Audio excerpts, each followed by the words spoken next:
Mit navn er Ulrik Schmidt Hansen, og jeg er kommunaldirektør i Gladsaxe Kommune, og det har jeg været siden 2021.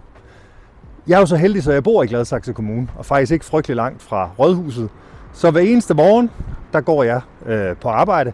Også når det regner, så har jeg fået sådan en stor lækker paraply, så jeg også kan holde mig tør selv. I Gladsaxe Kommune, der har vi jo rigtig mange virksomheder.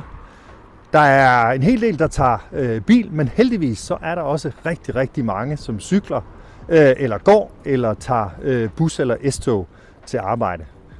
Og det er fantastisk, at der er så mange af både medarbejderne i kommunen, men også medarbejderne i de mange virksomheder, vi har, som vælger at tage den kollektive trafik, eller cykle, eller gå.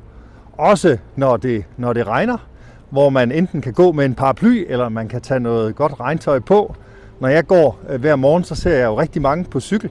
Gerne elcykler. Der er kommet rigtig mange elcykler i regntøj, og det kan sagtens lade sig gøre.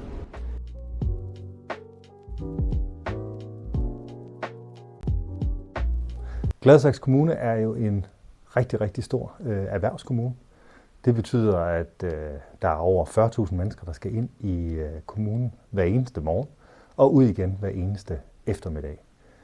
Og når vi fremskriver det, både arbejdspladser, men faktisk også befolkningen her i kommunen, så bliver de trængselsproblemer, vi har lige nu, hvis vi bare forlænger verden med brædder, de bliver endnu værre og rigtig svære at håndtere. Og det betyder, at vi er nødt til at gøre noget. Og noget af det, vi prøver, det er jo at få flyttet folk over fra bilen til enten cykel, kollektiv trafik, det vil sige nogle af vores mange gode busforbindelser, vores S-tog og lige om lidt også en letbane, eller dem, der bor tæt på, kan gå på arbejde.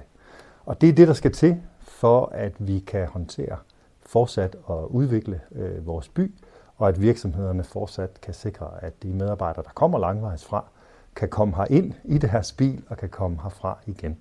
Og faktisk er der ikke så meget til. Hvis vi bare kan flytte en 10-20% af dem, der i dag tager deres bil, over mod, at man oftere enten tager bussen, tager toget, kører sammen, i stedet for at sidde alene i en bil, så flytter vi rigtig meget på trængslen.